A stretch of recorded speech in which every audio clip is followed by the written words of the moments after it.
Hello and good evening. Time is 10 o'clock, March 1st, 2022. My name is Abbas Tamori. I'm a Canadian citizen for the past 40 years. I am Elder of God, Elder of Baha'u'llah, which means glory of God. And my job has been, as appointed by Baha'u'llah, basically concentrated on the Baha'i faith and Baha'i revelation. But because Baha'i faith encompasses all the problems of mankind, then political science also becomes a part of responsibility of a Baha'i scholar. And on that premises, I am going to say a few words. That is my opinion. Whether you want to take it or not, it's up to you. This crisis in Ukraine is really busied my mind right now. I don't know, because my wife is Ukrainian. But I have not heard anything from the leaders so far in Europe and in US and North America to describe who is Putin and what is his capability, what is he capable of. Also, I have not seen a solution to this, so I have to say a few words. I'm just a divine psychologist. People like him are transparent to me. This man is deeply suffering from his own doing. Things that he did at age 50, at 40. Taking people's money, send them to Siberia, and God knows what other things, which seemed to be pleasant at that time. At his age right now, 70 years old, 69, he looks back and he hates himself for it. This is why he's depressed. I'm the only person in the world that can help him. But for this that happened, it's almost impossible. So, but you have to know there is a difference between him and Adolf Hitler. None of you have said, I've looked at media, political scientists, everything. None of them have said that. People like Adolf Hitler, they are an ideologist. They are fervently following that ideology, believe in it, and they can die for it.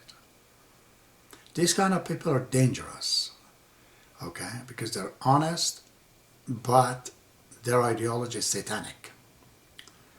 Very wrong, that is. Case of Putin is different. This guy has no ideology. This guy's a gangster. All his life, he has stolen money from others and have learned bully his way to where he is. And the principle that he uses for his success is very simple. Terrify people, and they believe in you, and they obey you. So, because of his bad past that he doesn't like, he feels that I should do something right at the end of my life. I better go and take Ukraine, which was the part of the Russia all the time. Well, if he went with a lot of love, lot of logic, I could have convinced many of Ukrainians that, yeah, Russia and Ukraine is one country. But he doesn't know those things because his brain is like a floppy disk. He knows nothing except that how to get what you want by bullying. So, this is setting a bad precedent because you're all afraid of him using the atomic bomb and all that jazz. And he's setting an example for the others, including like Kim Jong-un and others. Oh yeah, that if we have an atomic bomb in our hand, we can threaten the world to do whatever we want them to do. So,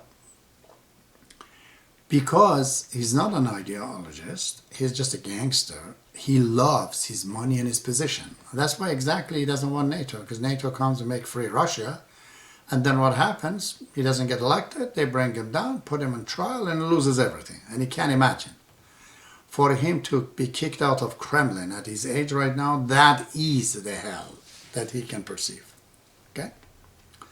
Because of this attachment to the material, he will never, ever think of using atomic bomb. He would never do it. He knows if he does that, that's it. That would be his end to his demise, you know. His own countrymen and everything. All the generals, they wouldn't put up with that. To use bomb in Ukraine and those people. So, but he knows his way. And you're all scared of this fact that he's going to do it. But I know he doesn't. He just don't have the guts. Because he loves his position. This means against his position. But there are other problems. If you don't do anything about this, this fellow comes in Ukraine, he will never leave. Never. Russia will never leave Ukraine under no circumstances. Ukraine is gone, taken away. And this, as I said, set a bad precedent for the rest of the world to know what NATO is, you know. But what is the solution to this? So that is kind of a diagnostic of who he is. But the problem is what to do with him. Definitely going directly in battle with Russia, it would not be good. Because all the Russians, then they feel sympathetic about him and they say, well, you know, Europe is fighting us, he's right, he's our leader. You should not give him that opportunity to become a martyr, you know, a hero or something, you know. This man is zero, not a hero. And if he gets Russia and he wins Russia, take over Ukraine, the same thing. All the Russians will approve of him. That's it. It was a part of our motherland. He just took it back. If they don't like it, let them learn to like it. That's what the Russian way is. So what do we do about him? Directly fighting with Russia into this matter is not right. To be scared of his atomic bomb and stuff, that is also not right. I don't think he has that power in him. So what do you have to do? I have a few suggestions. Use some seriously aggressive way of talking to China, to that President Xi Jinping, to go talk to this guy, to change his mind, and also talk to China. This is an opportunity to show that you're part of the free world. We're all your customers, we're your client, all the Europe, all the US, you better help us. Xi Jinping has a lot of effect on him. That's pursue him, however you know it. Number two, if I were you, I would use probably 1 billion pamphlets, CDs, whatever. I threw it from the sky right over the Russia. Let everyone knows what is he doing. Okay, that you can do. The third is that, again, pursue all his generals. That this man is going to go and take all of you with him. Better think about it. Give them some good promises. Let them make a coup d'etat against him and get him out. At least put that nuclear bomb, whatever it is, in a safe place. But the most important one of all is something that I've been thinking about it. How about this? I don't know how you would, do it, because you're a politician. You're not a smart people. You know it. You've been elected by majority, and majority of the people in any given country are not the smartest people. The smartest people are a minority that they don't vote for you. But you still have a responsibility. And I'm sure the integrity, to do this. Why can't Ukraine overnight, tonight, buy all those heavy-duty Navy ships that he could fly airplane by the Ukrainian pilots, that they bought it, everything, they bought it from you guys. You sold it to them, they own Ukrainian people right out of Mediterranean or whichever country. Just go over and get rid of that trucks. A truck is the end of Ukraine, end of Europe. Because Russia will not leave. Once they get in, they'll never leave. Why can't that be done? Sell him some land, an international free area, where he can have the airports, and again, Ukrainian pilots go on the top and defend their own country. This is legally, internationally, is a doable things. It is legal for Ukraine to buy the Navy ships, to buy the airplanes, and have their own pilots to go and defend their country. It's completely legal.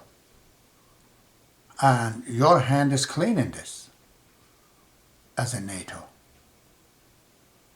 But staying on the side and just watching to see what happens, I'll tell you what's going to happen. So it's up to you. Good night.